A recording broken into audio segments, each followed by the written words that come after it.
Hi, I'm Saida Garrett, co-writer of Michael Jackson's Man in the Mirror, and you're listening to Rainbow Country with Mr. Mark Tara.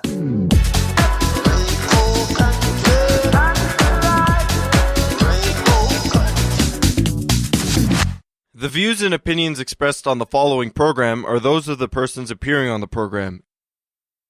This is a special fundraising episode of Rainbow Country, and today we'll hear coverage of Hot Docs 2022, plus the finale of Big Brother Canada Season 10. All that and more on episode 300. So, stay tuned for Gay Talk Radio right here on Rainbow Country. Hi, this is Carol Pope. Hi, I'm Garrett Conley, author of Boy Erased, a memoir. Hi, I'm Lorraine Segato. Hi, I'm Gord Depp of the Spoons. You're listening to Rainbow Country with Mark Tara.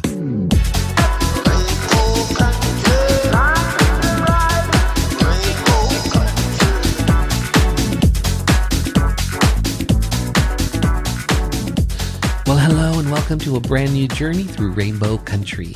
As I like to call it, a little gay radio show working to give voice to the LGBT community and beyond. And as always, I am your tour guide through Rainbow Country. I'm producer and host, Mark Tara. This is Rainbow Country 300. It's my 300th episode, and I thought I would use this opportunity as a fundraiser. As you know, Rainbow Country airs on the NCRA network, the National Campus and Community Radio Association. And I'm proud to say that Rainbow Country airs on 12 outlets across Canada, from coast to coast to coast. By the way, Rainbow Country originates from CIUT FM in Toronto, the sound of your city. And over the course of the next 2 hours, I'll be listing off the stations that carry Rainbow Country across Canada. You can also find that list at marktara.com. Just hit the syndication banner. So a little bit about community and campus radio stations. We rely on your donations, on your support to keep the lights on, to keep the airwaves broadcasting. That's why I'm doing this special episode, to hopefully get your support.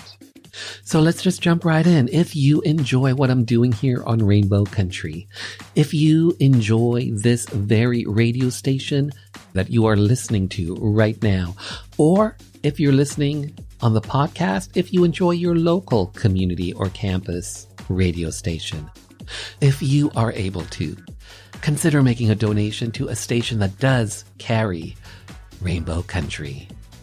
A little gay radio show working to give voice to the LGBT community. And let your voice, let your support be known. So, a little bit about what's going to be happening over the next 2 hours. Recently, I covered Hot Docs 2022, a film festival that features documentaries. So whenever I cover a live event, like a film festival, like Hot Docs or TIFF, I try to bring you LGBT content, the best that I can.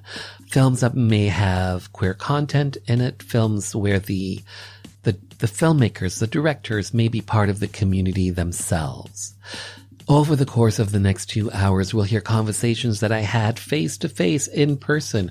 Actually, my first interviews in person in over 2.5 years. I'll be speaking with the filmmakers of some powerful documentaries like Framing Agnes, Boylesque, Category Woman, Queer, My Friends, Still Working, 9 to 5.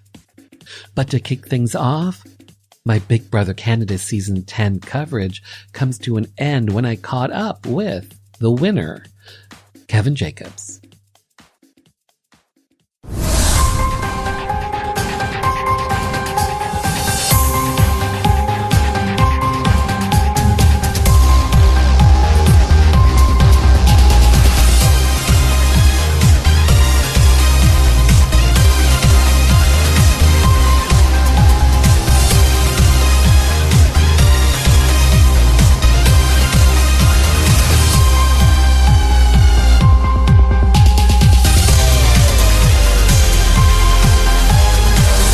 up on day 7, I sat on those couches and I looked out at this house and I was thankful. Because I know walking in with these glasses, you're a super fan, you're a villain, you're a schemer, and it all would have been true. I had to lie through my teeth from day 1, downplay my threat level, show up week 4 to Gino's HOH with the suit on, to breathe funny, to make myself seem like I'm not a big deal. When the sides of the house happened, I earned my safety. I was good no matter what. So here it is. Herman, you were the biggest threat to my game. Moose, we're hitting all the concerts. Do it for Toronto, baby. Summer, you want an underdog to win? That's me. Gino, Jace, Marty, for the 5. If you want the 5 in the winner, that is me. Alina, I would give away my game for you. Betty, I've had a final 2 with Josh since day 30. Summer, it was planned for you to go on the block of the triple. I'm the strategist. I'm not the athlete. If you want the comp, that's him. I'm behind the strategy. Helena, my final 2 was with you. I would have cut Josh. Don't worry about it. I saw that face. Love you all, no matter which way you go. This has been amazing.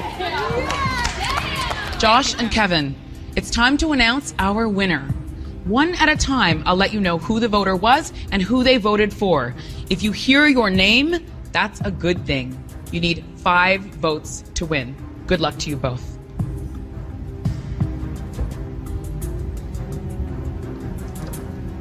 Canada has voted for Kevin. Yes. Wow. Herman has voted for Kevin. Yes. Moose has voted for Kevin. Yes. Gino has voted for Kevin. Yeah. One more vote, and that's a wrap. Summer has voted for Kevin. Yes, Congratulations, Kevin. You have won season 10 of Big Brother Canada. You can both now make your way out of the house. Wow. Hello, Kevin. Hi, Mark. Kevin, hello. First and foremost, a big congrats on being on season 10, Big Brother Canada. Not only that, you are the winner of season 10. Have you been able to wrap your mind around what's happened that you did it? Yeah, today feels a lot more real. I'm so happy. Yesterday, when Arissa announced the results, though, I went into total processing mode. I was shocked and confused and didn't know how to react. But today, I'm a happy guy. Let's talk about that final speech of yours. For me, sitting here at home watching it, it did not feel like a speech. It felt like you were preaching to the jury. You had the jury applauding. You had some of them up on their feet. How long did it take you to put that speech together? How long did you work on that? It was more so just thinking about what would be the appropriate messaging for every person, rather than figuring out the exact words. Like, I missed a couple of points that I wanted to hit on, but it ended up being okay. I think the thing for me was that it's very easy when making a speech in the house to speak to the viewing audience, because there are 1 million plus people watching. But it was way easier for me to just speak to the house guests from the heart. And so I think that's why it seemed like it worked. Josh wins the final HOH. What goes through your mind? I am the losing finalist. I knew he was going to take me. I suspected that the jury would favor him in an overwhelming vote. I thought I had a chance at 2 or 3, and I was pleasantly surprised. But I knew he was taking me for sure. You knew that he would take you. Yeah, Josh had always, I've been pushing to him that I'm the losing finalist for like 30 plus days. We've been over it. We've counted jury votes together because we always talk game at a high level. We loved running the scenarios together. That was part of why we worked well together. And I thought I would lose to him. I thought it was the right move for him to take me. I thought I had to win the final HOH and I had to cut Josh and take Betty. I was pleasantly surprised. I mean, one of the great surprises of my life that I was wrong. How would you describe your gameplay? Treating people the way that they want to be treated. I think a lot of people believe that others think the way that they think, and that is incorrect. If you're in a house with 15 other people, with the biggest personalities across Canada, with all different backgrounds, there is no way that everyone is going to think the same way and make decisions the same way. And what you need to do is figure out how they're going to make those decisions and adapt accordingly. So that was my game. So, Kevin, did you have a strategy going into the game? Yeah, I wanted to find a ride or die, someone who I could share every single piece of information with. That was not only a game move, but also because I knew how mentally taxing it could be in the house, so I needed that outlet. Fortunately, I found it in Helena. From there, I wanted to diminish my threat level early on in the game, start to show my personality in the mid-game, and then turn it on at the end. I did most of that. Would have loved to win the first HOH, but 1 in 16 chance didn't go so well, and I'm happy it didn't. Were you nervous about revealing the fact that you were not married to your fellow house guests? I said before coming into the house that I wouldn't share it with anyone, but it got to the point where Helena and I were so close that I almost told her and I couldn't. So yeah, I was nervous about the perception because it could be a fun lie or it could be a dark lie. And when you're the villain, it is a tough line to straddle whether you're being fun or dark. And I was trying to go more on the fun side, which I think I did for the most part, but I was very worried that the marriage lie would take me to that darker side. But they seemed to think it was funny. Okay, this next question I need to know the answer to, and it's simply this. Kevin, were you ever part of an improv troupe? Have you done comedy in your past? Cool. Okay, Mark. So I've done stand-up 2 or 3 times, went okay, but I find it to be a very lonely activity. You're alone. You win alone or you lose alone. I've done a lot of improv training here in Toronto. I've never been in a troupe, but I have done, like the recitals or the shows or gone up to perform because I think improv is so much fun. It's like you win together or you lose together. And you could be the total straight man and somebody else is hilarious on stage. You're still doing the same thing. What made you ask? Because you were fantastic. Thank you. Are you a fan of spaghetti? So I'm interested to see how that played out on the show. I think it was funny on the show, but it was super weird in the house. Like it played out better on feeds. Oh, that was on the feeds? Yes. Oh no. Okay, so you know how weird that got. It was just Jess laughing so loud. We did not see the backyard part when you were in the tub. We saw you preparing. Okay. Yes.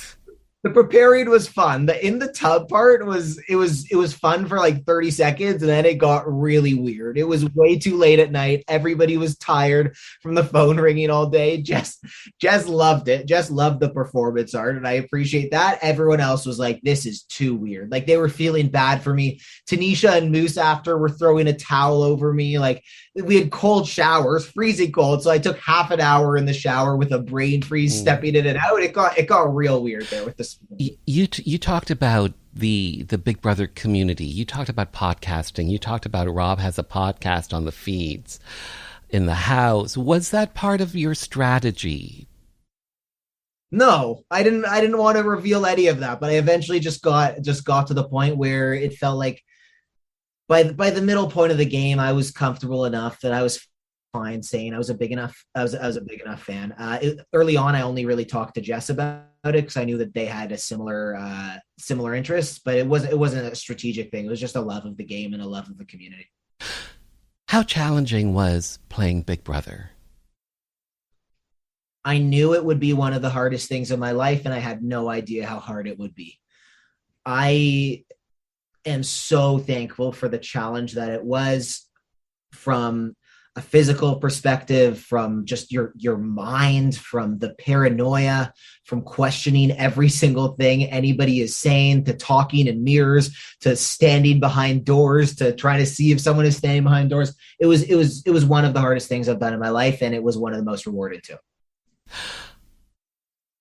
Are you a fan of Marsha the Moose?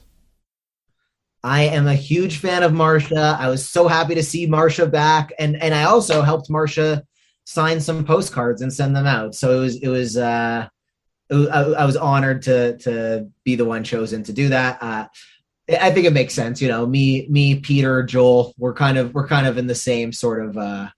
We all have glasses. My last question for you: best part about being part of Big Brother Canada season 10, and you are the winner.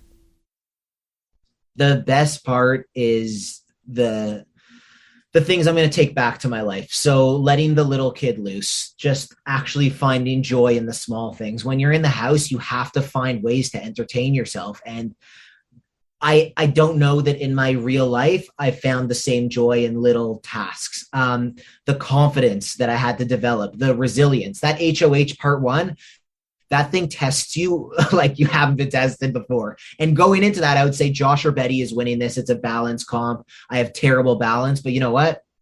That game teaches you something. It forces you to become a better version of yourself if you're lucky enough to have the journey that I had. So I'm so thankful.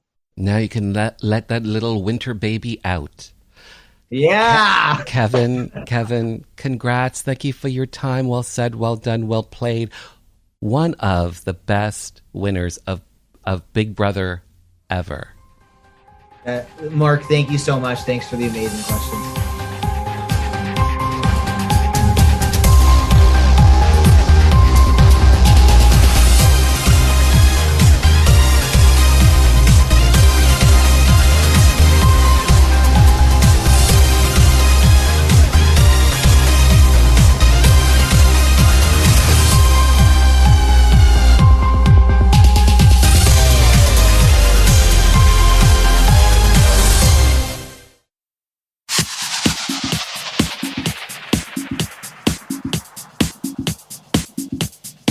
Hi, everybody. This is Gino Vanelli.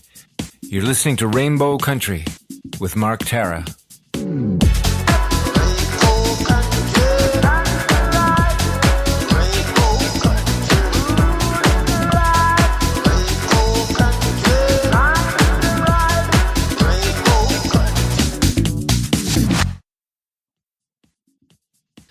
Rainbow Country airs on 12 outlets across Canada, from coast to coast to coast. On Mondays, it's a national broadcast of Rainbow Country, where you can hear the show in BC on CFUR FM, their website, cfur.ca. The Juice in Whitehorse, Yukon, CJUC FM, their website, cjucfm.com. In St. John's, Newfoundland, CHMR FM. The website, chmr.ca. And in Ontario, Guelph, Ontario, cfru.ca. So, if you are able to, please consider making a donation to these very airwaves that you are tuned to. And if you're listening on the podcast, consider making a donation to a station that does carry Rainbow Country. A little gay radio show giving voice to the LGBT community and beyond.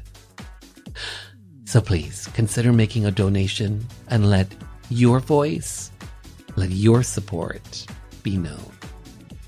Up next, Still Working 9 to 5, a documentary about the legacy of the hit 1980 comedy 9 to 5 and its influence on women's rights.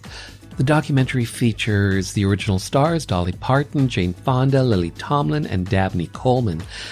And I'm joined in person by the filmmakers, Gary and Larry Lane, the Lane twins.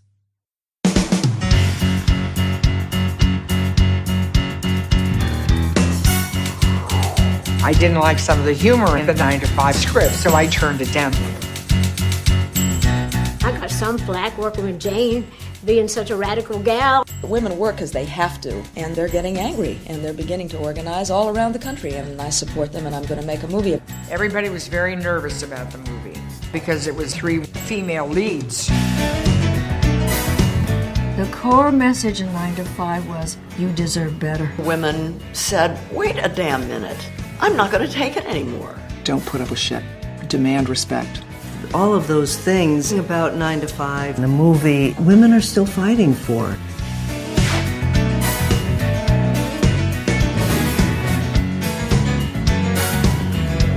It's so important that women realize that they're seen. But my Lord, it's 40 years now, and it's still important. Well, we've got so much more to do. Working 9 to 5, what a way to make a living, but getting by. It's all taking and no giving. They just The Lane twins. Yes. Hi. Hello, we're very happy to be here. Gary and Larry and Gary, identical twins. I have no idea who I'm speaking to, but you guys are fantastic. Thank you so much. I got to say, in the South and North Carolina, they love to rhyme those twins' names, so that's how we got stuck with Gary and Larry. Gary and Larry? Yes. Okay. Okay. Still working 9 to 5. Yes. This is your current film, your current documentary. But we've been going through something for the last few years, COVID-19. Yes. I'd love to start there with you guys, because you guys are Americans. Are you in Los Angeles? And we're in Burbank. We grew up in North Carolina, but we live in Burbank now. We've been in LA for about 20 years. So how has how have you been dealing with this pandemic over the last couple of years? Well, we've been in LA County, so they kind of locked us down at the very beginning. So really, we were hit, I think we got hit kind of hard. So we went on lockdown. Even when a lot of the country was opening up, we stayed locked down. So, and then even our family in North Carolina, to see the dynamic of over there, they didn't really believe in the mask, or that, they thought COVID was a hoax, and they were out in California and took it serious. And then even now, we just barely have got rid of the mask in California. So we've stayed, we've kind of been really under the claw of it from the beginning. So it's kind of became a way of life for us, because we did it for almost 2 years. So we're glad to see it going away. We're glad to be in Toronto breathing the fresh air. Mm-hmm. We're loving it. This is my first in-person live interviews in over 2.5 years. Wow. Crazy. So, okay. So, Gary. Yes. You are the director. You co-directed, still working 9 to 5. And the documentary also features all of the original stars. You've got Dolly Parton, Jane Fonda, Lily Tomlin, Dabney Coleman. Talk to me about the story that you're telling in this documentary. What's the story that you're getting at in Still Working 9 to 5? Absolutely. And I will, I did co-direct with Camille Hardman. She's my producing and directing partner. So the way the idea came up, in 2018, the ladies, Dolly, Lily, and Jane, they really went out in the media and they were chasing that sequel, because everybody's always wanted a 9 to 5 sequel. So that's kind of when the idea crept in my head. I was like, okay, 9 to 5 has been a movie, a song, a TV show, a musical, now a sequel with all the originals. So me and my brother initially wanted to dive into 9 to 5 and do a documentary just on the iterations of 9 to 5 and the impact of 9 to 5. So Camille Hardman came on board as the producing directing partner, because she had gone through a lot of working women's issues that she had dealt with. We were just coming out of Me Too really blowing up at that time, and she researched and found out there was a 9 to 5 organization for women clerical workers in the mid-70s. Started in 73. And Jane was friends with that woman, Karen Nussbaum, and that's how she wanted to make this movie. So we kind of say when the fandom of the twins and the feminism of Camille came together, that's where we came up with the idea for the Still Working 9 to 5 we have 4 years later. So Larry, you are an executive producer, or the executive producer of... I'm the one that paid for everything. Thanks, Larry. Thanks, Larry. Yeah. We have other executive producers, but yes, I've been on since the very beginning. So the New York Times said that 9 to 5, the original movie, was a militant feminist film. It went on to make over $100 million at the box office. What... And Gary, maybe you answered this already, but maybe we can go into it a bit more, but what sparked the idea to do a documentary on the film 9 to 5? Like, how did you come up with this idea?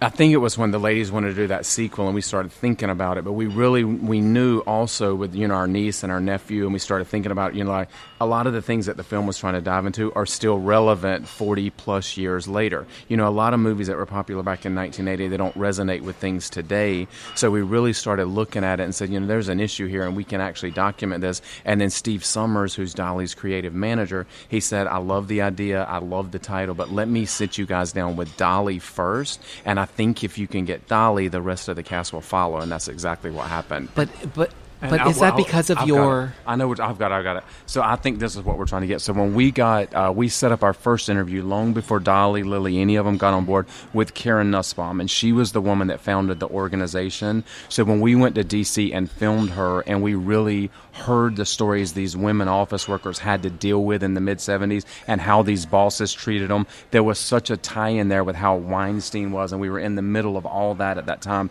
And that's when we really knew we had a film. But much like the film in 1980, Lily Tomlin says in our thing, we were told when we were doing press for the film, emphasize it's a comedy. Don't talk about the working women's issues we're trying to shine a light on. So the documentary, we kind of went along that same pattern that the film had set. We wanted to bring people in, give them the familiarity of 9 to 5, let them laugh, let them go back on that going down memory lane, but also we need to be informative and show you the issues that it really tried to showcase and the issues we're still dealing with. It's 42 years later now. Everybody likes to say 40 years later, but no, it's 42 years later. But is it also is part of it too your pre-existing relationship with Dolly Parton, having done another film with that her? helped because we did 10 years ago we did a documentary called Hollywood to Dollywood, and we did a cross-country journey to give Dolly a script and told our personal tie to Dolly growing up in the South, and that was an initial start to our filmmaking. And Dolly let us use 15 songs,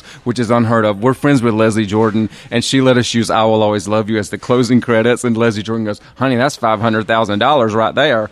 But anyway, so Dolly was amazing to let us use those songs, and that did help because when Steve said Dolly needs to know about this project and she needs to interview with you, that brought all the rest. Lily and Jane, they all followed after that, which was a huge help to us. Was it difficult, Larry, getting the original cast members to be part of still working 9 to 5?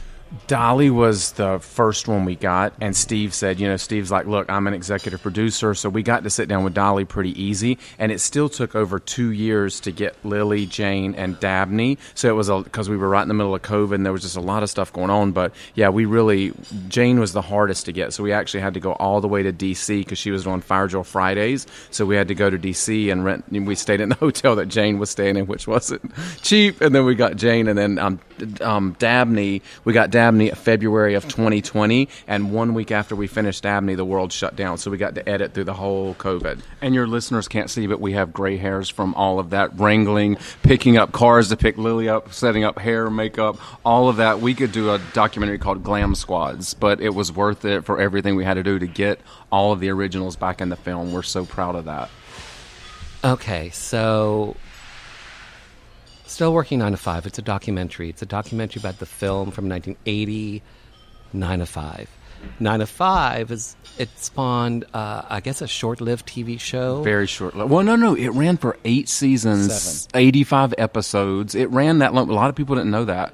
It's not in the documentary because it was not that interesting. So let me tell you what we had to do. What we had to do was we had to take the 9 to 5 timeline. 1980, 1982 was the TV show. So we are taking the 9 to 5 timeline and the working women's movement timeline. So in 82, when we're showing you a little bit about the TV show, we're also introducing you to a woman named Zoe Nicholson, and her and 7 other women, they fasted at the Capitol building to raise awareness for the ERA passing. So then when we go a little further up the timeline to 2009, when the musical was opening on Broadway, we're introducing you to Lily Ledbetter, who was, she got the Fair Pay Act signed into law by Obama. So we're taking these activists and mixing them with the actors in the 9 to 5 timeline and just intersecting the paths to show you just how far the film and the movement have gone and how far they have not gone. So Gary, it's also a musical, and part of the 9 to 5 musical and the involvement of that is Harvey Weinstein, which is in the documentary and the Me Too movement. Mic drop. We didn't even know this. So our archivist found Harvey Weinstein on the 9 to 5 carpet at the musical in New York, 2009, talking on the carpet. So I'm not going to give away what he says, but after researching it and reaching out to the producers, Bob Greenblatt, people that are involved in the film, Joe Mantello, we found out Harvey was actually an investor and a producer on the musical of 9 to 5. So this all came out as you guys were making? Yes. You didn't know we this. found Harvey, his archival in like 2020. So then we had to go back and find the timeline. What was he related to? Why was he there on the carpet? Finding out he was an investor and a producer. And then, obviously Me Too happens years later. But just that the way it was covered up, and it just kind of showed that underlying. We even have Jeffrey Tambor, who had his own issues. He played Mr. Hart in the TV musical and the TV show. So that just shows you kind of how these men were kind of, moving and maneuvering during, hiding behind that they supported women's rights issues. And this is all part of this documentary, working 9 to 5. Still working 9 to 5. Camille would kill me right now. She's like, you're telling the whole movie. But no. No, but we're not giving... We're letting people know what's part of it, but we're not saying what happens or what's said or anything of the sort. Okay, so Hollywood to Dollywood. Yes. An award-winning documentary. Larry. Yes. I'm going to ask this question to you. How did you guys get into filmmaking in the first place?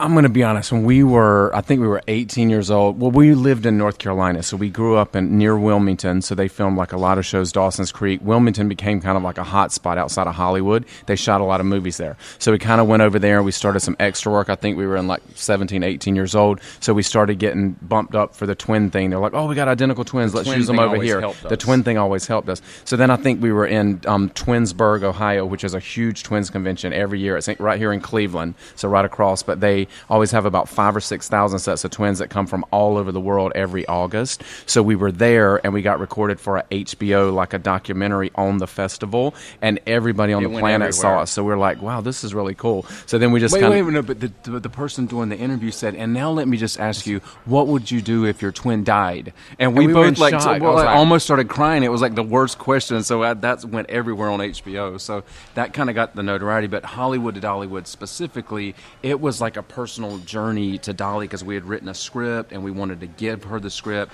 and we had sent the script and it got sent back unsolicited, not opened. So then we're like, okay, we know she's always on park for the opening. We're going to go cross country. We planned this whole trip, and then it just really turned into like our emotional journey and our connection to Dolly, and how Dolly she loves and accepts everybody. And growing up in the South, we were dealing with our own issues about being gay, and we didn't know how that would be perceived with our family. But in meeting her in that film and then her giving her stamp of approval, we always felt this love and acceptance from her that you don't always feel when you grow up in the deep South of North Carolina. So that's kind of how Hollywood to Dollywood got started. And through the years, that was just meeting her. But then we started doing red carpet interviews. It's called Twin Zone. So then we would start seeing her on carpets and interviewing her there, which is a little bit different than just a fan thing.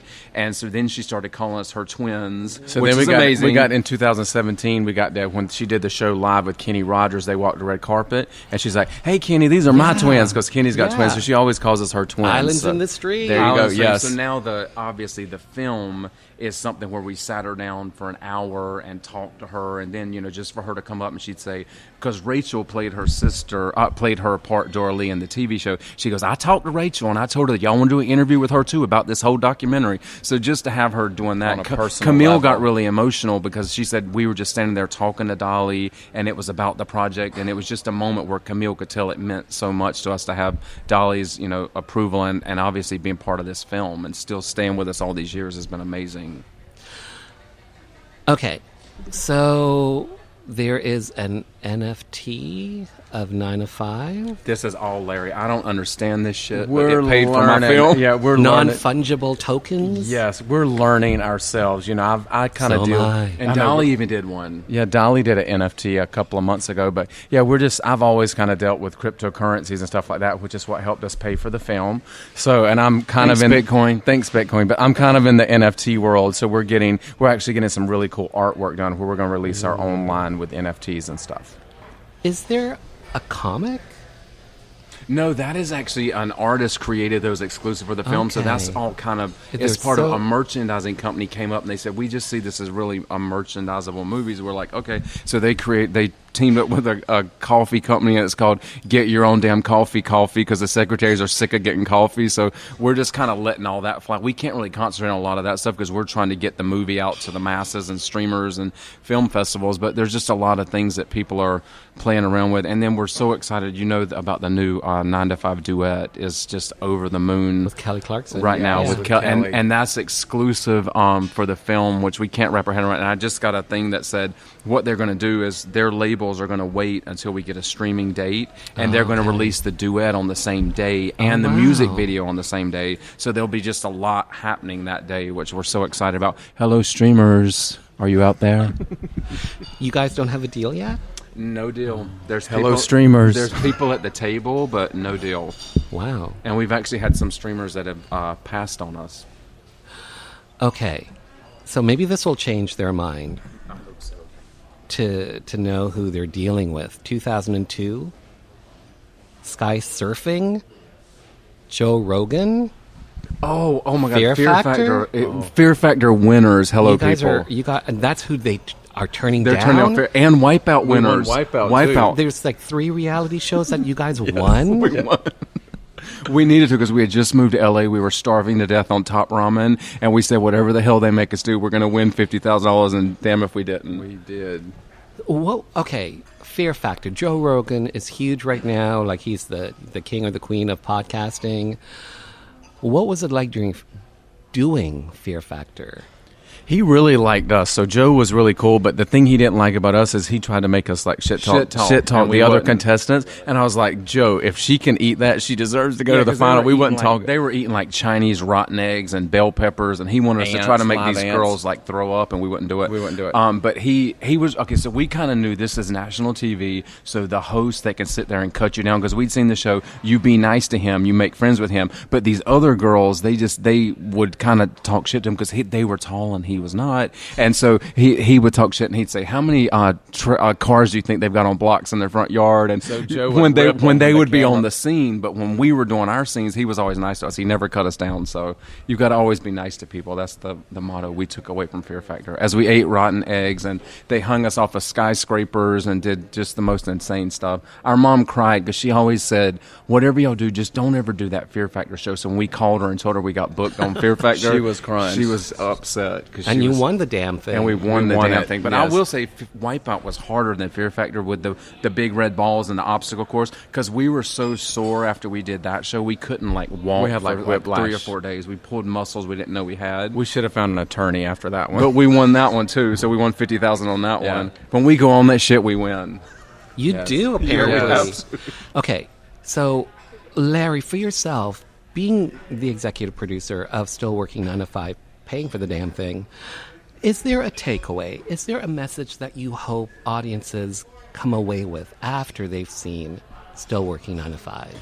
Absolutely. I think what we really want with this film is we just saw, it's in the news now, they're trying to flip, Roe versus Wade, so that's even more women's rights. So even today, our sales agent said we've had a lot more people come back and say, hey, we want to watch the film one more time, because it's becoming more and more relevant, because people have to wake up and realize it's going to get worse and worse and worse. God only knows what might happen if who gets back in for us as far as that. So I think the takeaway would be just, kind of start speaking up. We've got the women's quotient they've got behind us. They really want to kind of start that grassroots where it's not so much the corporations. You're starting with the bosses and giving the women the fair pay. And, so that would be our message, is just equality and, fair is fair. And we focus a lot on the Equal Rights Amendment not passing. And, Steve has even said in Q&As that even Dolly didn't know it had not passed. When we talk to audiences after the film, we'll get them to raise their hand if they didn't know the Equal Rights Amendment had not passed and women were not in the Constitution, and half the audience always raise their hands that they didn't know. So it's just an issue. And, we have Patricia Resnick in the film. She says, did the Civil Rights Amendment, did it end racism? No, but it puts laws on the books that protect you. So the women's rights, women need to be in the Constitution, and they're not. And that's one thing we focus on. And 9 to 5, the 4 core issues, obviously was equal pay, equal job advancement, sexual harassment, and universal child care. And those 4 issues, 42 years later, women are still fighting for in the workplace. Wow. Gary Lane, Larry Lane, the Lane brothers, reality royalty, champions. Thank you. Hey, why not? Hey. Thank you for your time. Thank you for being on the show. Thank you for having us so much. And Toronto, we love you. Thank you. I didn't like some of the humor in the 9 to 5 script, so I turned it down. I got some flack working with Jane, being such a radical gal. Women work because they have to, and they're getting angry, and they're beginning to organize all around the country, and I support them, and I'm going to make a movie. Everybody was very nervous about the movie because it was 3 female leads. The core message in 9 to 5 was, you deserve better. Women said, wait a damn minute. I'm not going to take it anymore. Don't put up with shit. Demand respect. All of those things about 9 to 5, the movie, women are still fighting for.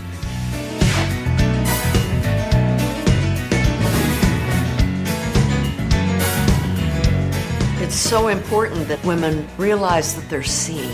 But my Lord, it's 40 years now, and it's still important. Well, we've got so much more to do. Working 9 to 5, what a way to make a living, barely getting by.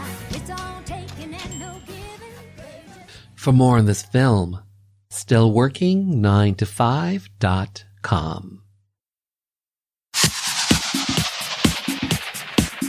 Hi, I'm Cameron Bailey, Artistic Director and co-head of TIFF, the Toronto International Film Festival. You're listening to Rainbow Country with Mark Tara.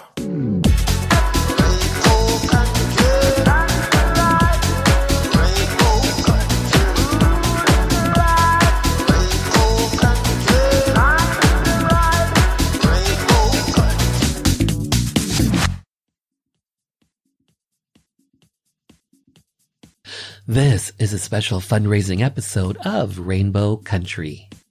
On Tuesdays and Thursdays, you can catch Rainbow Country on streaming and in Ontario. Bombshellradio.com and CIUT FM, the home of Rainbow Country. CIUT.FM. Kingston, Ontario on CFRC FM, the website cfrc.ca, and Haliburton, Ontario's cottage country, on Canoe FM, canoefm.com. Plus, on Thursdays, you can catch Rainbow Country in Ottawa on CKCU FM, the website ckcufm.com. So, if you are able to, please consider making a donation to these very airwaves that you are tuned to. And if you're listening on the podcast, consider making a donation to a station that does carry Rainbow Country. Let your support be known. Up next, the documentary, Queer, My Friends, about a South Korean man coming to terms with his belief in God, his homosexuality, and his friend that chronicles it all in this powerful new documentary. I'm joined in person by director Ahun Soo and protagonist Kangwon Song. Ahun, hi, how are you? Hi, I'm good. And Kangwon, hello, how are you? Yeah, I'm pretty good. Kangwon, let's stay with yourself. How do the two of you know each other? It's been like, did you know each other before the documentary? Yeah. So you're friends? We met in college, 2006, 7. She's actually a year younger than me, so I got into college, and then after a year, she joined the college, and we met each other for theater group. So we did a show together, so we got to know each other. Yeah, so it's been almost 15 years. Wow. Yeah. So, Ahun, for yourself, why did you want to make this documentary? And before you answer that, did this actually start out as a documentary? Or were you just doing this as a project of some sort?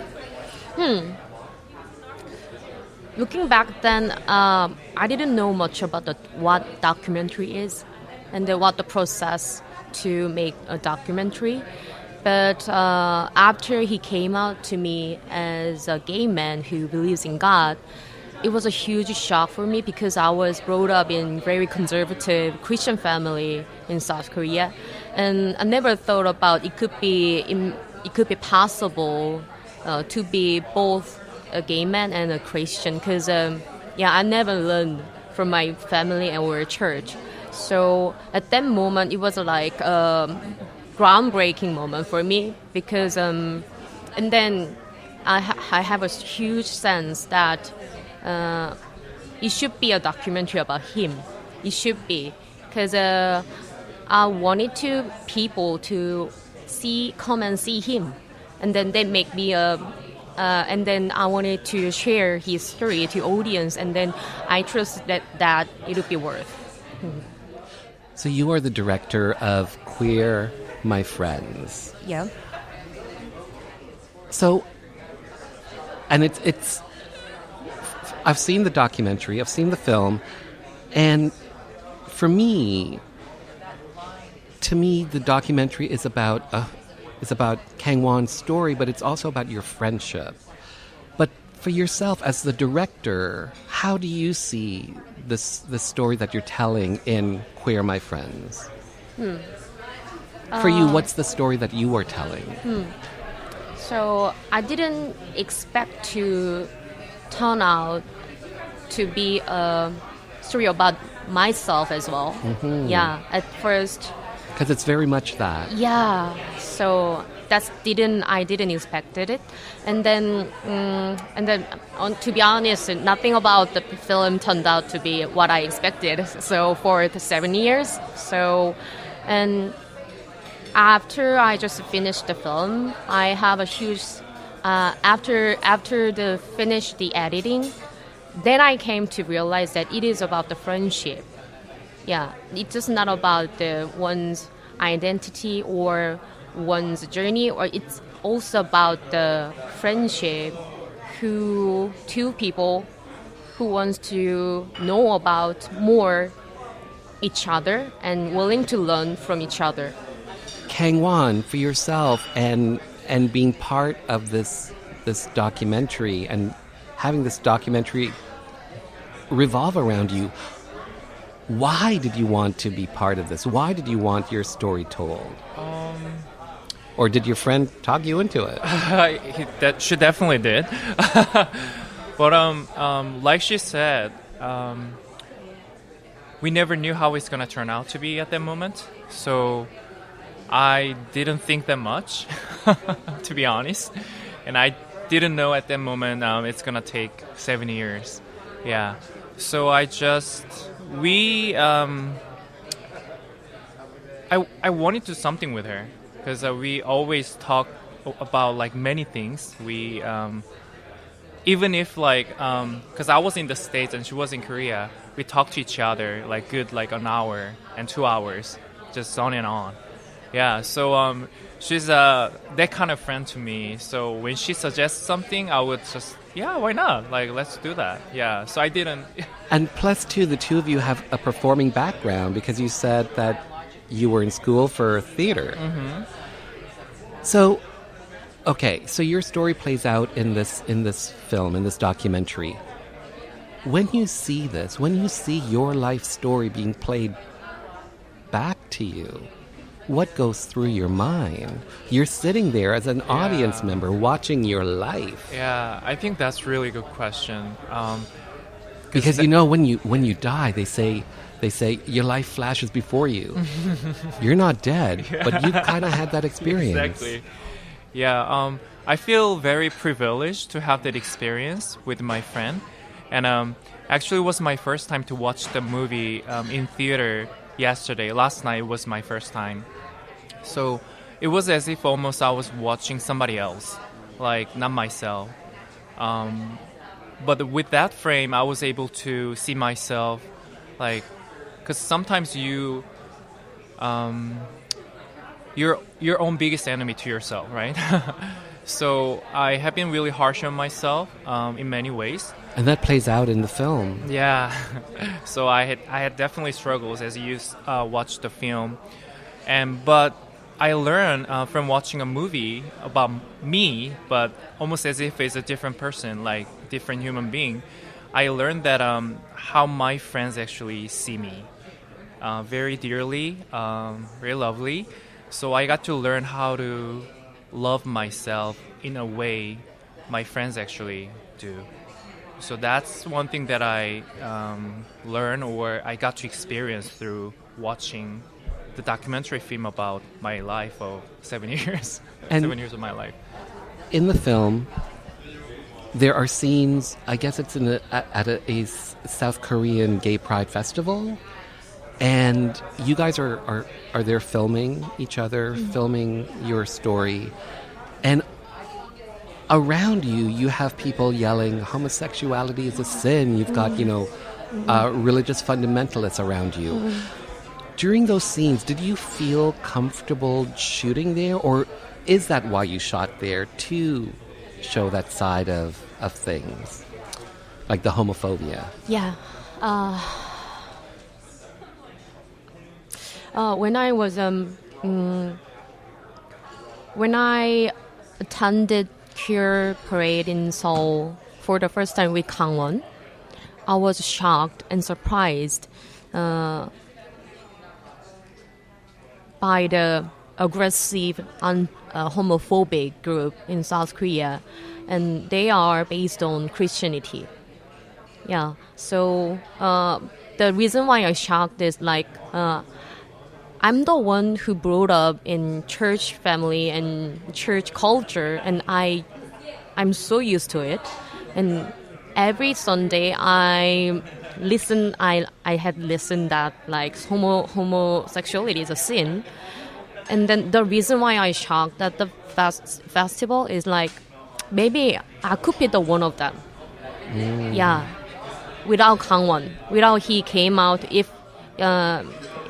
he didn't come out to me, maybe I had no chance to think about how it is aggressive to others. So that's the thing I shocked by myself inside of me. So I remember that moment because in my inside of me there was a huge conflict between like, but I learned from church and I believe in God, and then still believes in Bible, then it is a still sin, or in other way. But I love Kangwon and I don't think he's a sinner, and then do I have to judge him? So there is a huge conflict inside of me. Yeah, but then I think I'm a little bit more liberated from myself and my judgment and my prejudice about it. So and then that's the main reason why I want to make this documentary, because I think people need to have opportunity, think about it. Because if they don't know LGBTQ people around their ordinary lives, then they don't have any chance to think about it because they are used to it. Yeah. And Kangwon, for yourself, growing up gay in South Korea, what's the atmosphere like there for someone who's gay? I would say I'm getting older, so I'm in my mid-30s. When I actually grew up, I would choose the word non-existent. I never learned, like, I didn't know actually what gay is until my college time. Yeah, so the atmosphere, if I have to explain, non-existent. We didn't know. I didn't get any. Of course, I didn't have anybody who's gay when I was. Is there a gay scene in like some of the main, maybe in Seoul or something? Are there gay bars? Yeah, or? But like now it has been changing so fast in Seoul. But like back then. But like when you were years, growing up and coming of age, there was nothing. Yeah, it was. Of course, there are some people, but I never had a chance to expose myself to that, and definitely that was not available to me. And it wasn't an option when I grew up in Korea. So, but I'm like, you knew something inside of you was conflicting with this world. I knew that, but I didn't have the word because nobody taught me the word, if that makes sense. And today, in 2022, you're a gay man, but you also believe in God? And how, talk to me about how you see that for yourself. Yeah, that's just who I am. Yeah, I feel more comfortable in saying that because there was a time I had a conflict. I mean, like she said, not many people actually believes that can be compatible, being a Christian and being a gay man. But I learned something through my journey. So yeah, I can confidently say that I believe in God, but at the same time, I'm a gay man. So, well said. Yeah. Well said. Yeah. New concept, huh? So, Ahun, for yourself, being the director of this documentary, for yourself, is there a takeaway for you that you hope the audiences come away with after they've seen Queer My Friend? Yeah. Adding to what he said, so when I pitched this documentary, one of the decision makers asked me how it is possible in South Korea, which is a very modernist and high technology country, and then K-pop all over the world, and then that is so gender fluid, and then how could it be so homophobic in that country? I think that's a very good question, and that's an ironic thing in South Korea, and we don't have any anti-discrimination law still, and that has been raised in 2007, but it never passed for 15 years so far. And then 2 activists is going on hunger strike right now in South Korea. So basically, I believe that no one deserves any discrimination, and then that makes self-hatred in the end. So I think Queer My Friends is a story about a journey to self-love based on the friendship. So, between the two of you. Yeah. So maybe, is there anyone who is too harsh to themselves and who is in the trouble with the self-hatred, then please, I hope to say that you don't have to. Yeah, you don't have to, maybe, and then there must be someone around you, so don't be alone. Yeah, that's the message I want to say. Well said, well said. Ahun, thank you for your time. Kangwon, thank you for your time. Both of you, well said, well done, and well made. Thank you. Thank you so much.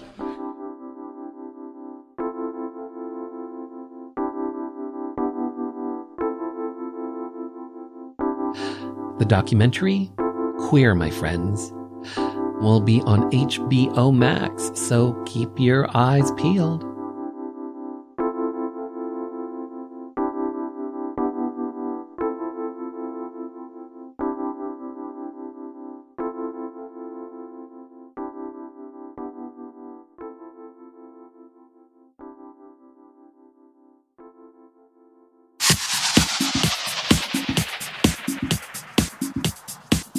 Hi, this is Mo Berg from The Pursuit of Happiness, and you're listening to Rainbow Country with Mark Tara.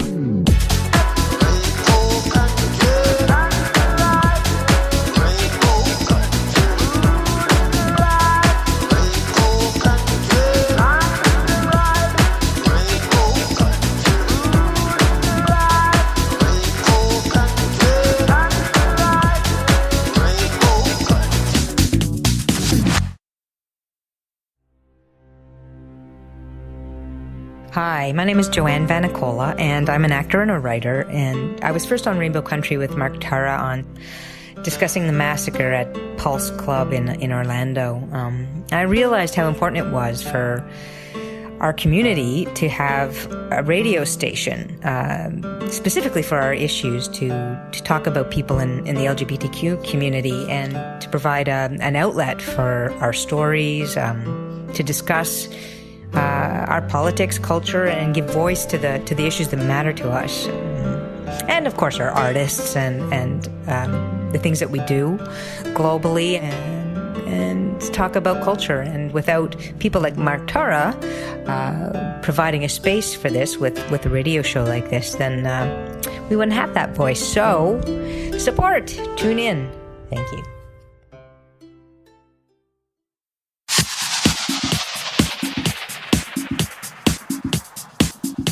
Hi, this is Police Constable Danielle Botno, also known as LGBT Cop, and you're listening to Rainbow Country with Mark Tara.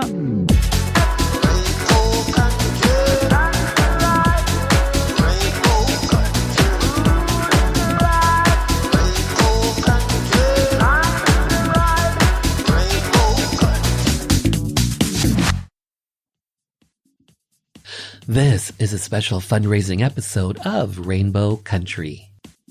On Fridays, you can catch Rainbow Country streaming online on bombshellradio.com, as well as the West Coast broadcast in British Columbia, Nelson, British Columbia, CJLY-FM, the website, kootenai-coopradio.com, and Prince George, BC, CFUR-FM, CFUR.ca. So, if you are able to, please consider making a donation to these very airways that you are tuned to. And if you're listening on the podcast, consider making a donation to a station that does carry Rainbow Country, a little gay radio show giving voice to the LGBT community and beyond.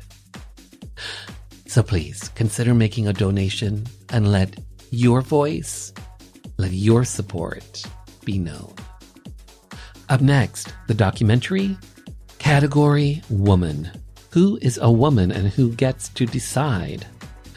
When international sport governing bodies rule that identified female athletes must medically alter their healthy bodies under the guise of fair play, 4 champion runners from the Global South fight back against racism, the policing of women's bodies in sport, and the violation of their human rights. I'm joined in person by award-winning filmmaker Phyllis Ellis.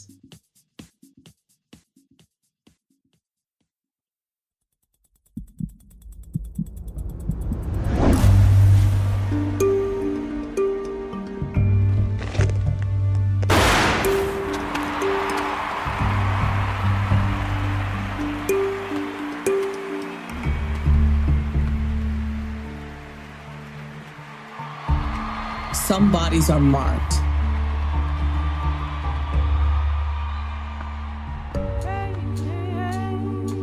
The gender that goes unmarked is male.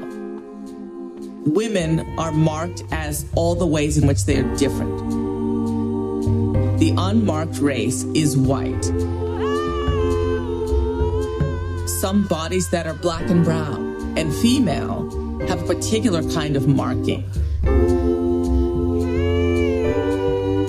These bodies are marked as insufficiently human. How do you castigate a category of persons as insufficiently human?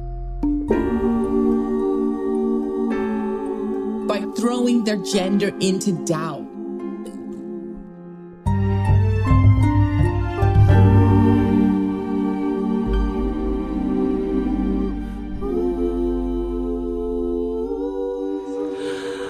Phyllis Ellis, hi. Hi. How are you? I'm good. How are you doing? I am well. I feel so odd. You are my first in 2.5 years. My first live interview in person in 2.5 years. And you are my first live in-person interview in 2.5 years. Crazy. Okay, how have you been dealing with a global pandemic, COVID-19? Let's start there. Personally, professionally, personally first, you know what? I had a hard time. I didn't and I actually didn't know it until, kind of toward the end, that as a creative, being in isolation, even though, we were still working on the film and working on other things, I found that I got decision fatigue because I had nobody to say, hey, what do you, I don't know, let's go for coffee, let's have a cigarette, let's do what, and I was all, so I found I just got this incredible decision fatigue because I had nowhere to play, and I had nowhere to put anything. So I didn't love it. How about you?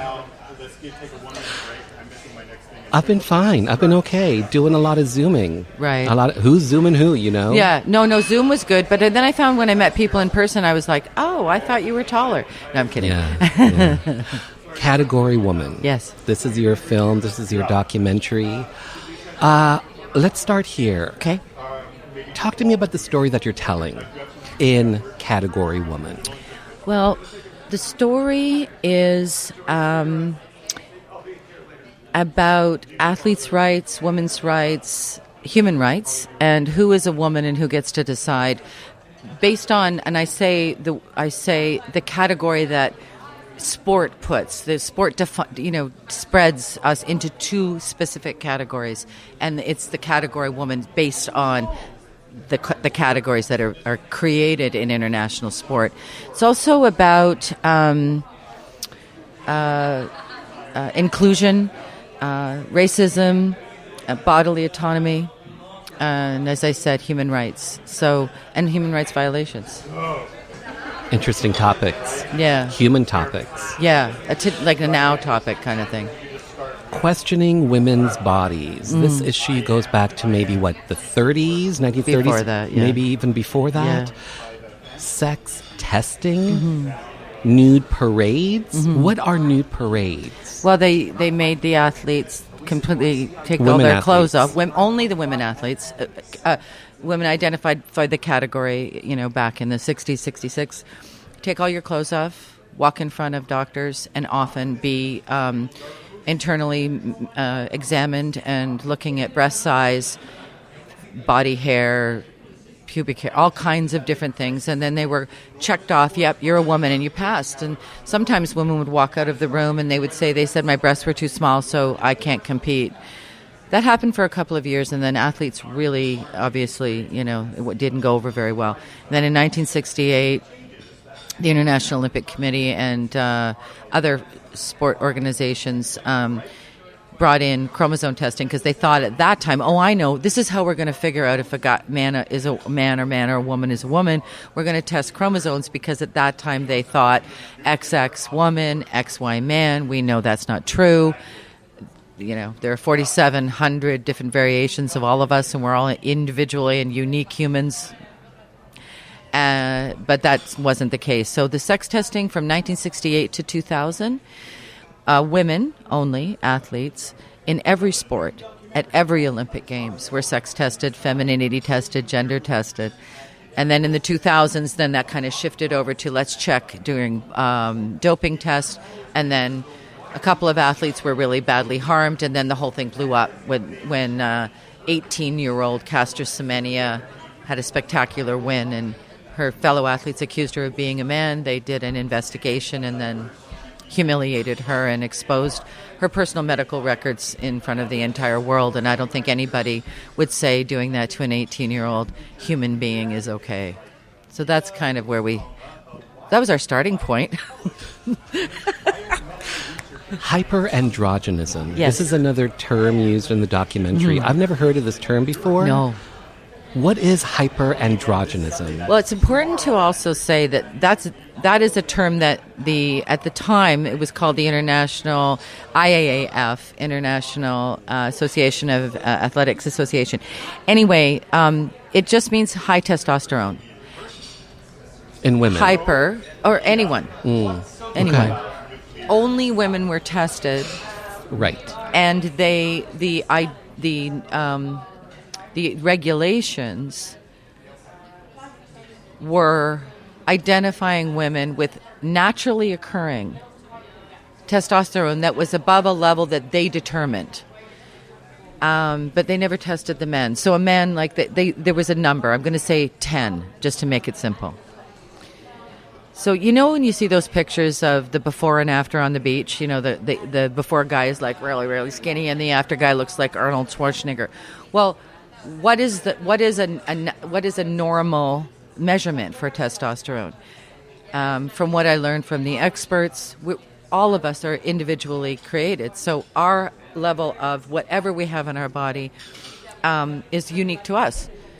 So nobody is afraid when a guy has a 9-foot wingspan and he's a fantastic swimmer, or is 8 feet tall and is a basketball player. But as soon as a woman doesn't fit into what people perceive to be, and they get scared. And I mean, as you'll see in the film, right now it's particularly targeted to women, black and brown women from the global south. So I've seen the film. I've seen the documentary. Well done. Powerful. This next question I'm asking because I'm not sure, having seen the film, like, are these individuals, are some of them, are they intersex? Are some of them transgender? Talk to me about that. Because I'm not sure if it's spelt out in the documentary. Well, people identify how they identify, right? Mm-hmm. And so the women in the film were assigned female at birth and lived and identify as women. That's it. I don't know. There are a lot of medicalized terms, and sport sometimes conflates what's important for medical purposes and a woman's choice to choose, and what is important for sport, which it gets conflated and causes a lot of harm. Because there's one subject that is told to have surgery at one point. Well, many athletes it was suggested to have surgery. There are 4,700 plus differences in development. And I'm not a biologist. I'm not an epidemiologist. Neither I'm am not I. a scientist. So I am expressing Dr. Myron Janelle as Dr. Janelle explains it. You know, a difference in sex development is no difference than any other difference and there are 4,700 different. How someone identifies, and there are a lot of terms that is used to describe humans with differences in differences in development. So what I do know is all the women in the film were assigned female at birth. They've lived as women and identify as women. Yeah. Okay, so you feature a number of subjects in the film, a number of women. Yeah. Some more well-known than others. Yes. Dodie Shand, featured in Vogue India. Yeah. Caster Semenya, Yeah, she's a two-time Olympic champion. Mm-hmm. How did you decide on who you would feature in category woman? Well, I think that you mentioned sort of the two really athletes that before the film and that people would know. Dodie Chand is a remarkable human. She took on an international organization. She's from a very poor tribal village in very poor. And you tell her story in the film. And she with Dr. Payoshni Mitra, who's also an extraordinary human, and a team of people fought against the Court of Arbitration of Sport, which is where we go as athletes if we have a problem. Now, it's not really a court. It's just sort of this arbitration. Anyway, she won. But what she did, because they accused her of being a man, her sex was questioned. And when you think about being in India at that time in a country where it wasn't even legal, and the other people and people, or someone from Uganda where, you're othered, you can get killed or go to jail. When a sport organization is outing women for whatever reason and calling them something that they are not, or telling them who they are and who they are meant to be, that's dangerous.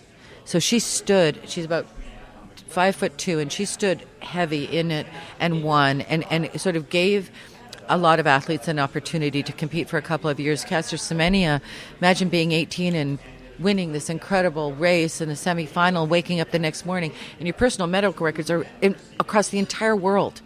Maybe you've never even been to a doctor before. Maybe you're from a small little tribal village and your grandmother's been taking care of you. And all of a sudden, so these two women were sort of beacons for and the fight against, especially Caster, because she's such a powerful woman. And Nagisa in the film, she was suggested that she has surgery to lower her testosterone in order to compete. Devastating surgery, almost ruined her life. And being told by men. Well, there you go. And there you go. Why did you make this film? You know, it's funny. Thank you for asking that question. I was an athlete. I was gender tested. I've been very aware of the policing of women's bodies. But, you know, I'm from North America. I'm from Canada. I'm a white chick. And yeah, I had a lot of traumatizing things that happened to me as an athlete. No question. I knew women that competed for Canada that, you know, weren't able to compete anymore because of the gender testing and the sex testing, and people's identities were questioned. Very painful. But I have to say, so that was sort of my starting point. And I thought because I understood that part of it, that as a filmmaker, I could sort of walk into this world. And I was wrong. But I met Peyoshni, and she gently, it took about almost 18 months to meet these women. Trust is huge, right? I'm this white chick from whatever. And what I learned is that level playing field is about safety, and it's about protecting everyone. And I also know that my lived experience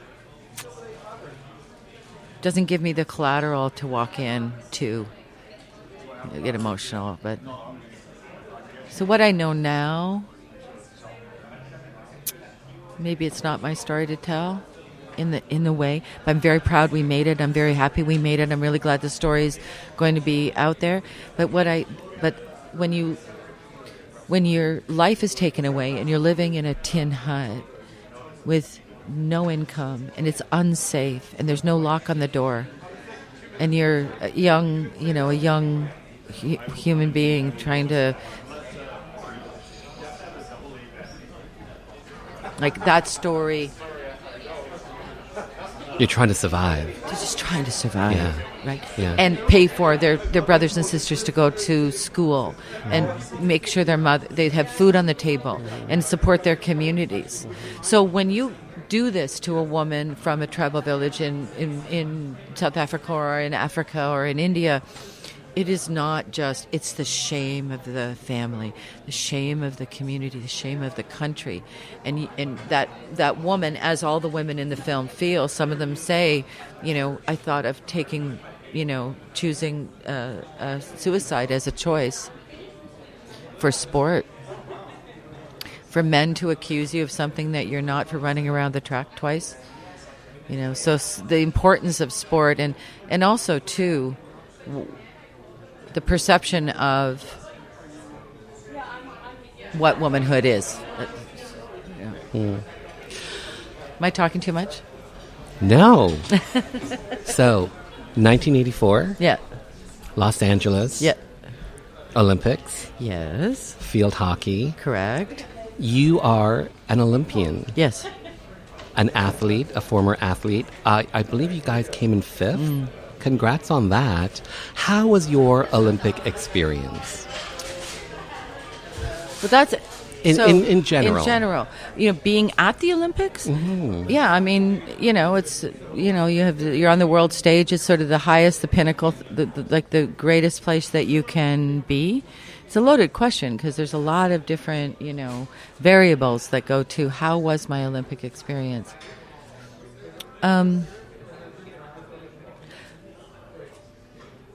You spend a lot of time getting there, you know. silver medal at the World Championships the year before. We, prepping for the team, the number of years you spend with the same women is, incredible. You make friendships that, you'll never forget. Sport's a tough place. And, it's like whoever said it doesn't matter if you win or lose has never played the game, because it really does. And there's a lot at stake. And you mentioned this earlier, you said you felt, or you went through being sex tested or what have you. Yeah, I mean, yeah, of course, all of us were. But it's like you didn't even really know. All of a sudden, all the guys are going to go into the Olympic Village, and then you got taken off to one side, and then athletes come back with casts on their leg, and they're sent home because they've failed. But nobody talks about that they failed. Nobody just knows what's going on and why that athlete isn't going to be competing anymore. And I would say that a large percentage of us just didn't pay attention to it because it was just kind of the way it was, But yeah. But I mean, it's really quite remarkable competing for your country. And well done. Thank you. Long time ago. You are an award-winning filmmaker. You are a writer, a director, a producer, an Olympian. Once people see category woman, is there a bigger message? Is there a takeaway that you hope your audiences come away with after they've seen category woman?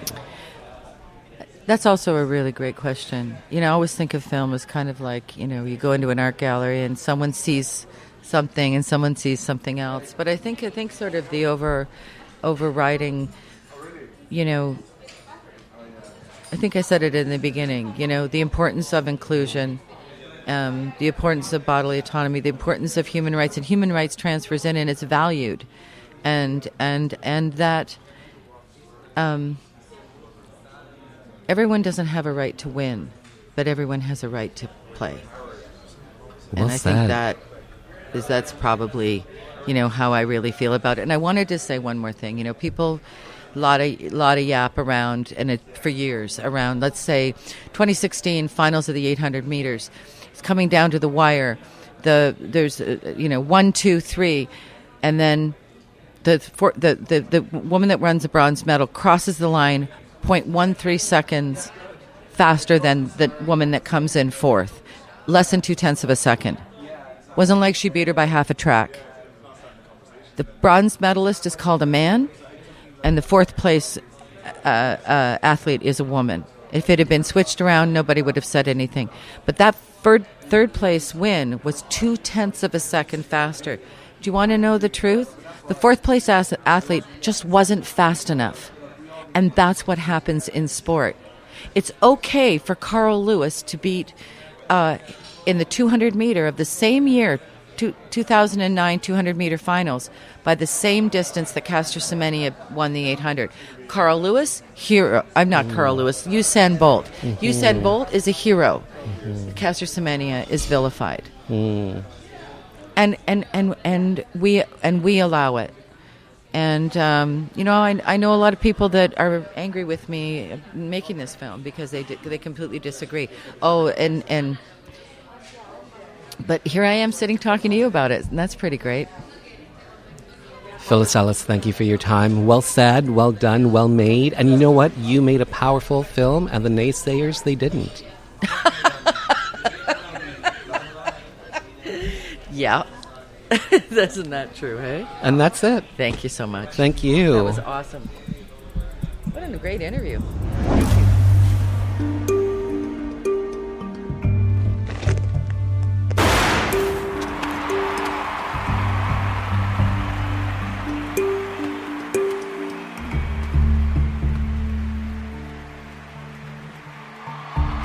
Some bodies are marked.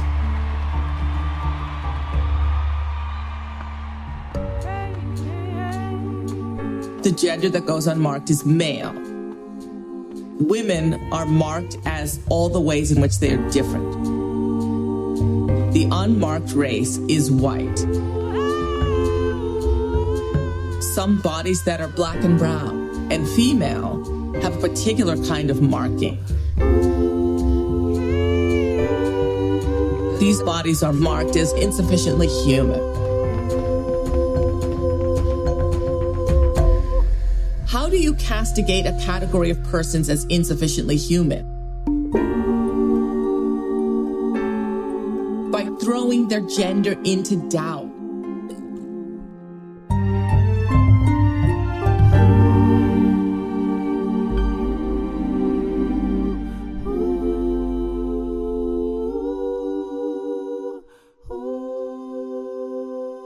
Category Woman is doing the festival circuit scene, so keep your eyes open for this film.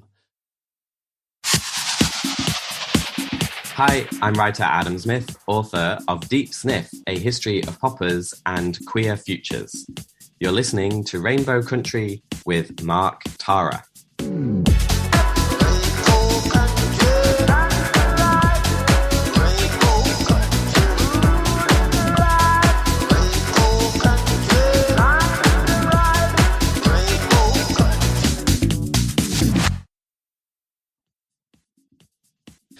On Sundays, you can hear Rainbow Country on the prairies. In Saskatoon on CFCR-FM. The website, cfcr.ca. And Winnipeg, Manitoba, CKUW-FM. The website, ckuw.ca. So, if you are able to, please consider making a donation to these very airwaves that you are tuned to. And if you're listening on the podcast, consider making a donation to a station that does carry Rainbow Country. And let your voice, let your support be known. Up next, Boylesque. At 82, LULA is every inch the rebel. An openly gay man growing up in then communist Poland. Today, an octogenarian in search of love and a most unique stiletto. I'm joined in person by director Bogna Kovacic. I have to say, Bogna, thank you for your time. Thank you for being here. Boylesque, this is your film.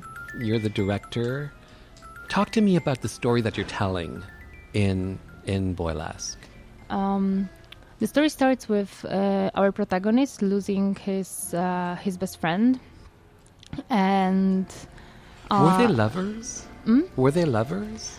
It's unprecise, let's say. You know, it's not. It's vague in the it's film. Vague. It's vague in the film, and it's vague in real life as well. I decided to keep it vague. Keep it like this. Okay. Because Lula was vague about it every time as well. So I was thinking that maybe, there was some mismatch, but it was, somewhere, or there was something, but then it was, but I don't know. But they were really close. Like for a lot of years, I don't know exactly, but it was 20, 30, all the time together. I was working in this guy's place, he was his worker there, and they were also friends, and they were going everywhere together, so it was a big thing. And this best friend, he's having some issues with health, and he's deciding that he doesn't want to be bedridden. He doesn't want to live his life like this, and he's deciding to commit suicide. So we start with this, and as you can imagine, after such event, it's like part of you is torn out almost. So you need to reassess your life, process your grief, build everything back again, name things, almost reconstruct yourself. So during the film, we witness this process slowly until it comes to the moment when Lula is deciding to start again and to set up the profile on the dating website. Mm-hmm. So we have this from, I think... I wanted more of that. It's good. It's good. I like that the movie, leave us with some hunger. So so I'm happy. I'm happy to hear that. But I think that this is a movie about grief, but this is about grief through lens of life and of hope. So I think I hope it sums it up. Yeah. So Lula, Andre Swan is his name? Andre Swan, yeah. Poland's oldest drag queen, an 82-year-old gay man, a drag queen, a rebel. How did you find out about LULA? Well, it starts with me being queer myself and being in the underground, society. So it's kind of like drag queens, underground performance. You kind of know these things, although a lot of people in Warsaw and in Poland don't even know it exists, but it does. So it starts with this. And then there was Kim Lee, very like the most famous drag queen in Poland. He unfortunately passed away with COVID, which is horrible. But I was pretty close to him, and he told me that you need to meet someone. I heard, because at the beginning I was trying to make a movie about male performers who are trying to make some kind of conversation with this patriarchal view of men and women and, gender and all of that. It kind of fascinates me. But I was, of course, looking for human story. So when I was seeking, this Kim Lee told me, you need to meet someone. There's LULA. He's the oldest drag queen in Poland, but no one knows about him. He's like, no, he was only performing in flats, in only house parties, not that much of the performance, maybe in some clubs, but it was like just for friends. So no one knew him. Now he becomes famous, but so I was witnessing that, and it's in the movie as well. It's magical that it happened. I'm so happy for him. I'm actually excited for him. And I went to meet LULA. I scheduled a meeting, and it was the most beautiful thing ever, because I was going to this block of flats, post-Soviet block of flats, gray stone, very sad, like concrete kind of place. And you go with this lift on the, 11th floor, I think, like very high. And then, there is like this corridor, like it's shiny because so many people were stepping on it. You can see like this, this very post-Soviet kind of look. And then in this place, there's like tea lights put so they guide me to his flat, and it was so charming. This that he wanted to kind of remake this place to make it a bit more homey, to guide me to his place, even without him being there. And this is the moment when I thought that this person is having the conversation with reality. What an interesting thing, So it started like this. I knew right away that there's something so magnetic about this. And that's how it all started. Yeah, it's not, because it's not even rebelling against everything. It's like subtly making it yours. It's much more successful this way, So, LULA, an octogenarian, a man over 80, living his life, doing drag, but also a man on the hunt for a unique stiletto. And we won't necessarily give it away, but were you always intending to follow that storyline, the story about the stiletto heel? Or was that something that was negotiated? Was it always part of the documentary? How did that come about? Including that in this film, because it's a powerful part of it. It is. I think the documentary starts off with that. Let me answer it differently. I think that each history in this film is real. Like each narrative is there. It's real. But they appeared like one after another. And the closer I got to him, the more he was like, the more he was telling me, like from time to time, he was just like, "Oh, I have this idea, what do you think about that?" And then and when the character does something like this, it's very subtle, because I think this is very sensitive part for a documentarian, because when protagonist brings something up like very casually, it's usually a test. Like, do you give me space to decide for myself, or do you jump on it, or what do you think? Do you do you want to direct me, so I will just be characters sometimes, the people that are in the movies, sometimes they try to they want you to be proud of them sometimes, so it's very easy for them to go into what do you want me to do. So this is very important to then to give them space and say, what I think this is a good idea, but what do you think? How do you feel? Do you want to do it? Maybe you don't want to do it. Maybe we can shoot it, but then I'm happy to, to don't use this material. So it was something like this. I knew this is big. I knew that this is some kind of negotiation with reality that is like, some people say it's hardcore. I don't know if it's hardcore. I think it's very brave, this conversation with reality in this Stiletto narrative. So I told him I told him that it makes because it was true. It made me kind of shiver. There's this when you feel something is important here. This moment. Yeah. Everybody knows it. Like it gives you goosebumps. You get the goosebumps. Yeah. You're like, wow, something is important is happening. So I just shared it, and then. And it's there. And it's there. And it's there. And it's there. Yeah. Another thing that's there is love. Yeah. And the search for love at the age of 82. It's something that's part of the film, but it's not explicit. It's not. I personally, I think I said this earlier, but I would have loved to have seen more of that in the documentary, like Lula's search for love. Yeah. I mean, Lula found a stiletto. Yeah, he found stiletto.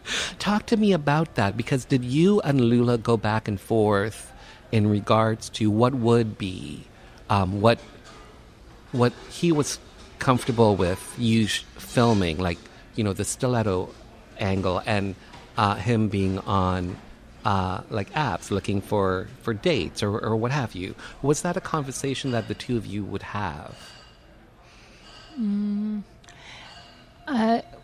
We didn't discuss each scene. It was not like this, but we decided the theme of the movie and trust. I think it built it up.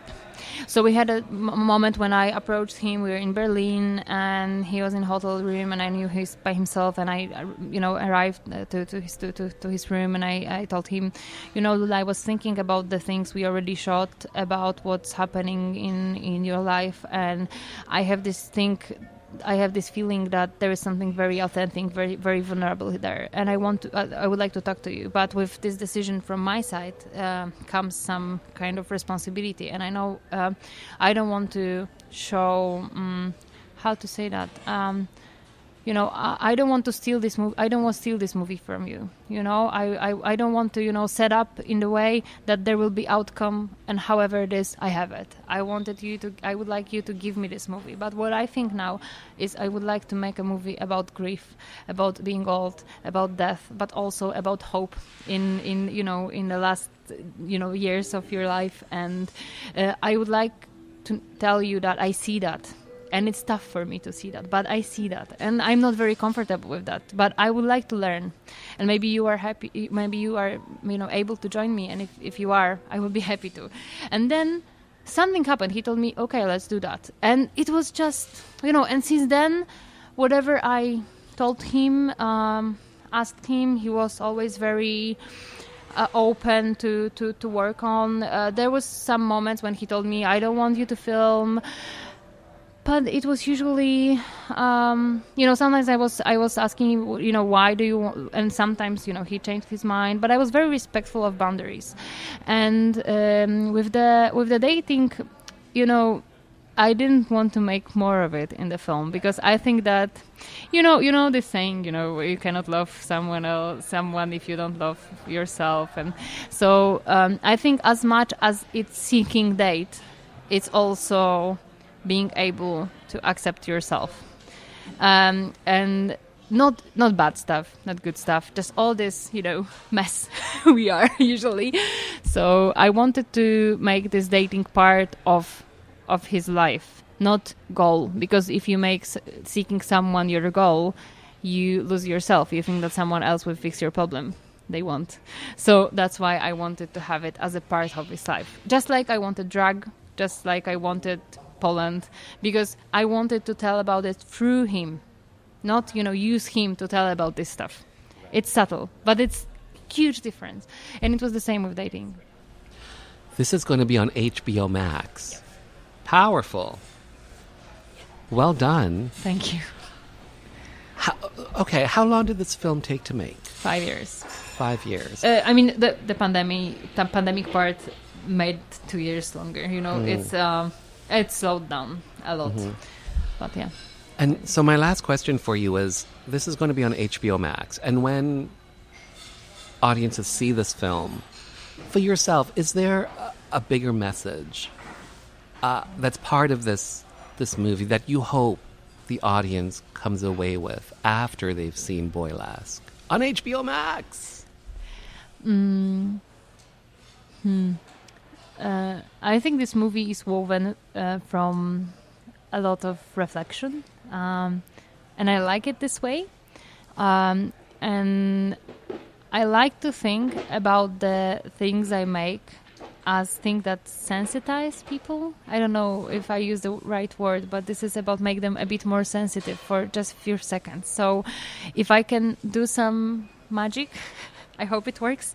But if I manage to do some magic and people will just watch it and, you know, go out from the cinema, take one breath and like look on themselves, on other people in some way that is a bit more open, I think it's so powerful. I don't think I need anything else because this is enough. Because whatever the space that it will create will hopefully make them have some their own. The film is kind of the conversation, so they will have the space to put their own, their own life, their own approach to that. And I think from what I tested and so a lot of people have it after this movie. So I'm so happy for them. Wow. Well said. Well said. Well said. Well done. Well made. Bogna, thank you so much for your time. Thank you so much. It was a beautiful conversation. Thank you. Boylesque is currently out on the festival circuit scene. But make sure you keep your eyes open for this film. And if you want to find out more, check out their Facebook page. Just search Boylesque.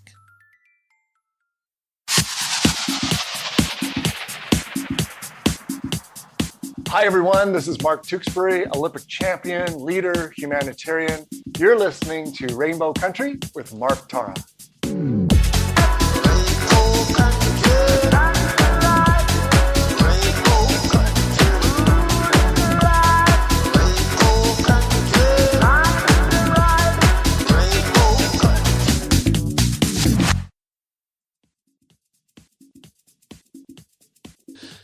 And finally, Framing Agnes, a film that follows a young trans woman named Agnes in the late 1950s who participated in a gender health research study at UCLA. I'm joined via Zoom by award-winning filmmaker Chase Joint.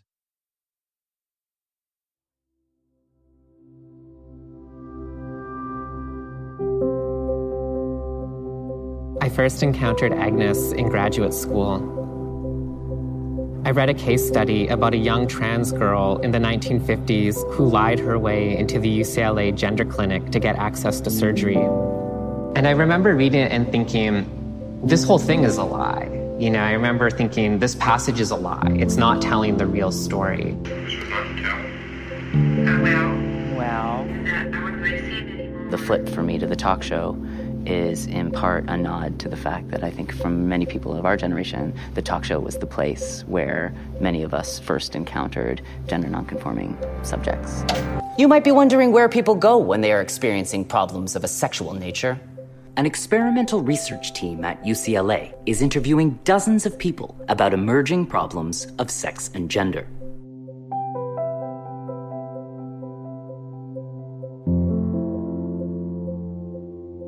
It's wild to be a part of a project like this that kind of blows open a vault.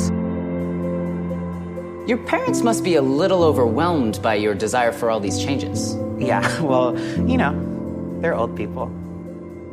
I have a friend, she's like me, and she helped me take a position as a receptionist at a hair salon. Does the owner know about you? They know I can type. I put a bit of paint over the F on my driver's license, but the police scraped it off. They asked me, "Are you a man or a woman?"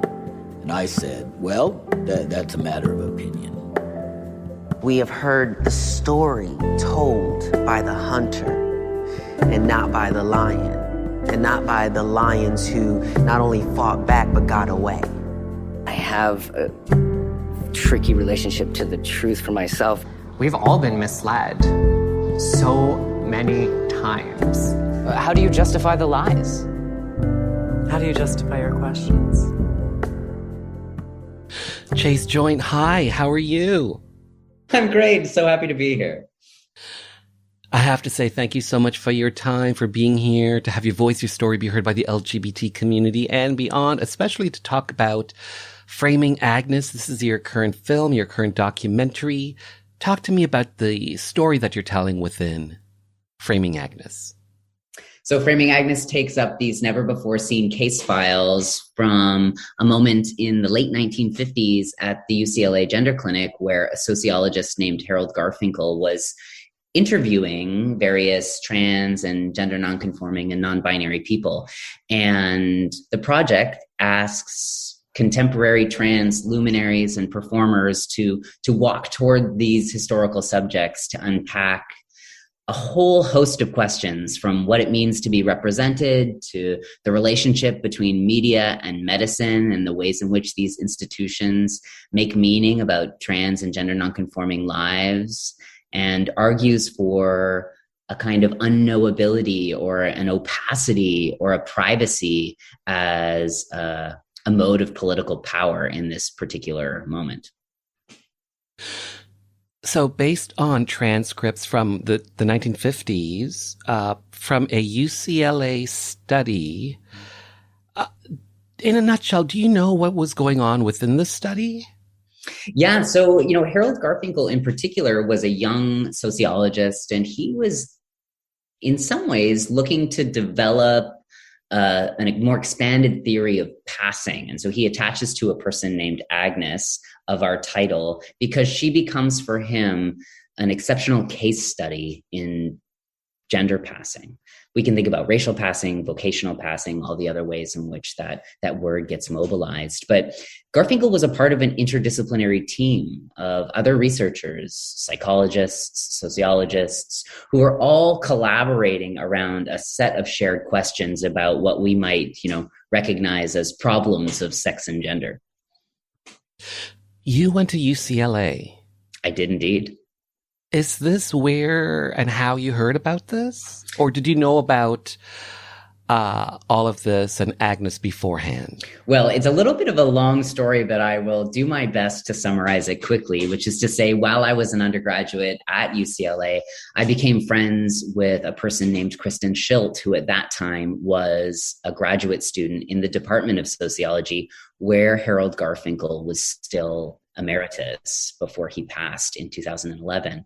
And Kristen and I have now had a 20-year-long friendship, and through a fellowship that we received at the University of Chicago, began to think together about the legacy of the case study of Agnes in sociology. And because we're geeks and we like hanging out and troubling over the same questions, we managed to find our way into the private archival holdings of Garfinkel after his death. And it's there where we unearthed the transcripts, which then unlocked the potentials of the project. There are audio tapes, correct? Mm-hmm. And in Framing Agnes, in the documentary, there's one moment where there is a bit of, I guess it's Agnes talking. It is indeed. Yeah. Talk to me about how you found these audio tapes and what went through your mind when you did find them. So one of the extraordinary things about Harold Garfinkel is that he was an obsessive archivist. And so he recorded every conversation that he had. He kept every draft of every paper that he had ever authored. And when Kristen and I approached the archive, to be perfectly frank, it wasn't an archive. It was a storage facility full of his belongings. And so as part of the work, as part of our contribution to the work, we began to organize and categorize boxes and piles and ephemera. And throughout the boxes, we would pull papers into one pile and tapes of a variety of different styles and formats into another pile. And at the time of our investigations, none of it had been digitized, none of it had been restored. And we were actually just very lucky through a series of fortunate events to gain access to that scrap recording, which we know to be Agnes. But there is so much more that is not explored in his collection that I'm sure would reveal all other kinds of pathways for future project creation. So, Framing Agnes features a number of trans subjects that were part of this study. An older trans man, trans women, a trans teenager. How did you decide who you would feature in Framing Agnes? So our film includes the stories of 6 people, and we gained access to 8.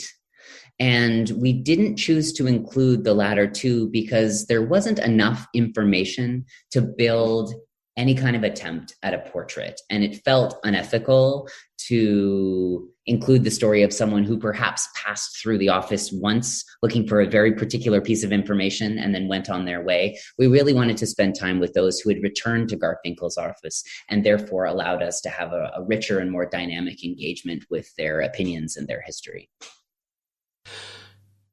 So there's Agnes, and then there's Georgia, a Black trans woman played by Angelica Ross, who people might know from Pose. Georgia, I guess, was, or maybe Georgia may still be alive, I don't know, a Black trans woman in the 50s? What went through your mind when you found that story? About a Black trans person, a Black trans woman in the 50s.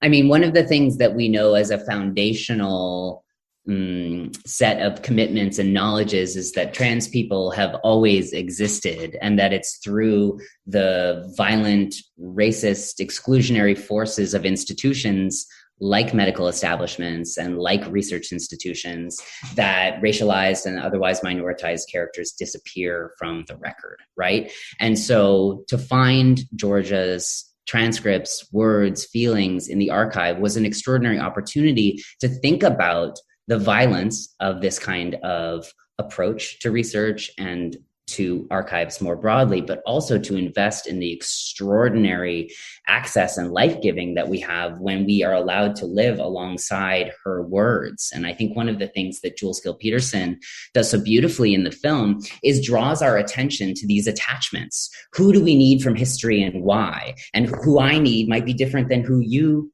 need or approach, and how can we actually sort of wrestle and sit with that tension, recognizing that the archive is always incomplete and the archive is already a curated moment where all of those people, Georgia, Agnes, everyone else who arrives in our film, is performing a very particular version of themselves for a very particular reason. And so part of the work of the film, yes, is to spend time with the archive, but to also be reckoning and asking these broader questions of what we expect access to actually afford us.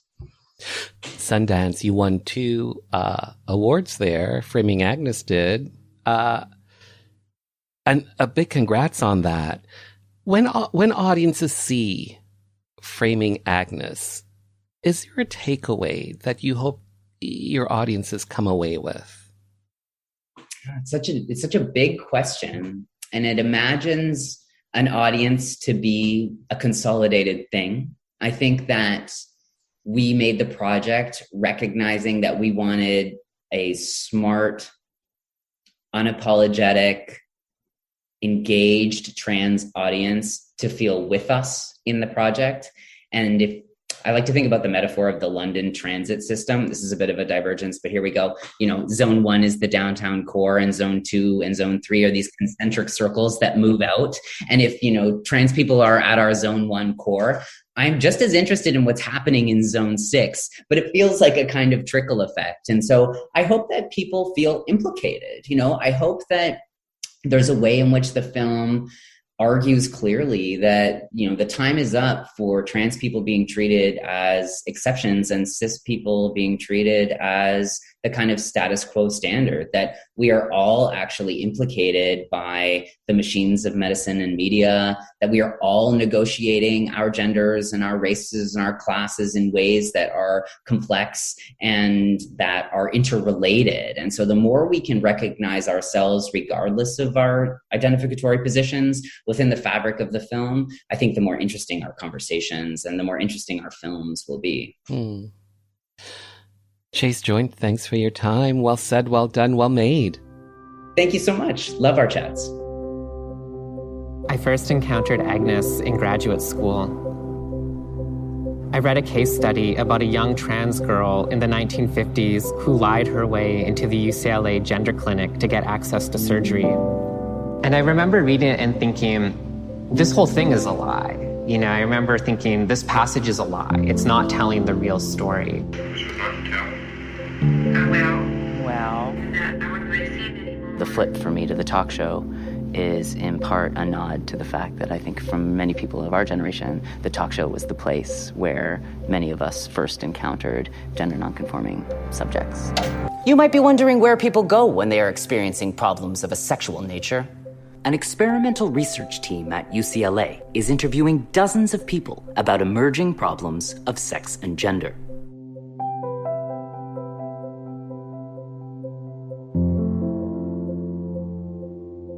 It's wild to be a part of a project like this that kind of blows open a vault. Your parents must be a little overwhelmed by your desire for all these changes. Yeah, well, they're old people. I have a friend, she's like me, and she helped me take a position as a receptionist at a hair salon. Does the owner know about you? They know I can type. I put a bit of paint over the F on my driver's license, but the police scraped it off. They asked me, are you a man or a woman? And I said, well, that's a matter of opinion.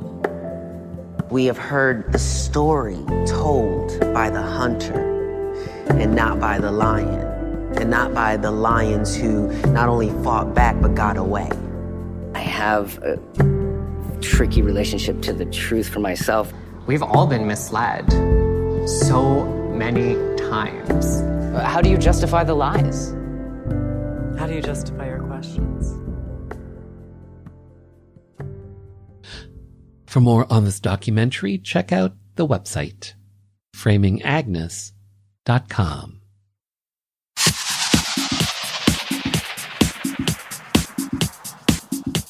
Hi, I'm Justin Ling, author of Missing from the Village. You're listening to Rainbow Country with Mark Tara.